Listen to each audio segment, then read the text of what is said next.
¿Eh? Sí.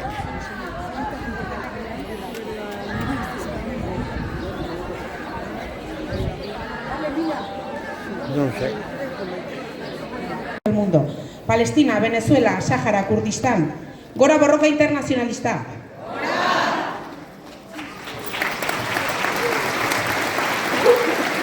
Eta beldurra gailetzen ari dira sarri.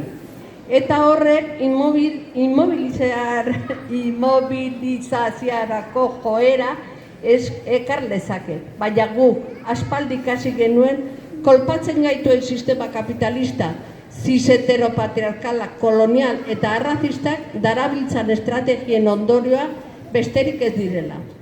Eta ez garela batzuek nahiko luketen bezala etxeak geratuko, isilik eta hotzan. Este sistema mantiene en marcha estructuras para perpetuar las múltiples opresiones que aterrizan de un modo u otro en cada cuerpo y en cada territorio. Pero en tiempos en que aumentan las desigualdades, las oprimidas son aún más oprimidas y los poderosos más poderosos aún. Y eso lo podemos ver en las realidades materiales, quién tiene acceso a la vivienda y quién no, quién se dedica a trabajos sin valor y quién no, quién realiza los trabajos más precarios, quién es dueño de varios derechos y quién no, etc. En definitiva, a quien golpea cada vez más el sistema capitalista cis-heteropatriarkal, kolonialista y racista. Azken urtetan asko izan dira Euskal Herriko mugimendu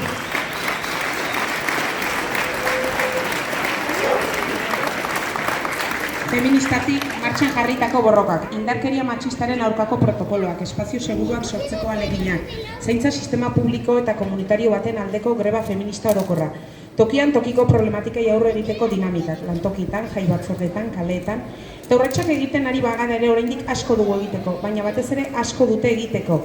Haiek bai instituzioek, patronalek, gizonek, sistema hau betikotzen dutenek, urgentzia ez diogu, hartu dagozkizuen ardura.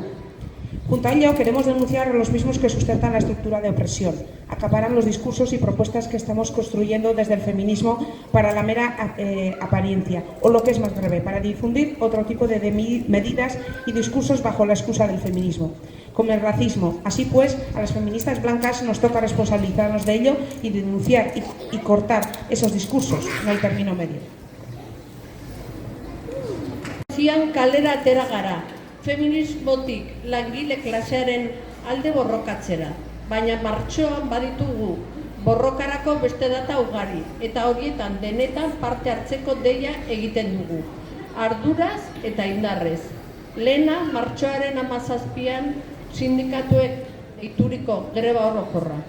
Feministok asko dugu esateko 2023ko greba feminista orokorraren ezarritako mugarri eta aldarrietatik. Ondoren, martxoaren 21an, arrazakarien kontrako eguna. Zuriek asko dugu egiteko oraindik dugun boteretik desplazatzeko eta arrazakeriak suposatzen duen indarkeriarekin mozteko. Urrena martxoaren 30. izango da. Etxeko eta zaintza langileen eguna. Zaintzak lanak prekaritatearen, emakumearen eta arrazakerien sinonimo dira egun. Zaintza kale globalean dugun lekuaz jabetu eta horrekiko ardurak hartzeko unea da. Zaintza sistema publiko bat aldarrikatzearekin batera eta privatizazioarekin amaitzeko eskatzearekin batera.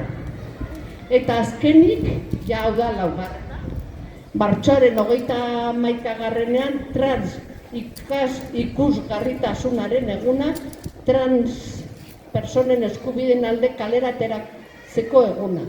Trans gorputzak ere sistema jo puntuan dituen gorputzak baikara. Baina ez gara soilik gorputz zapalduak. Alternatiba gara eta hori aldarrikatzera aterako gara.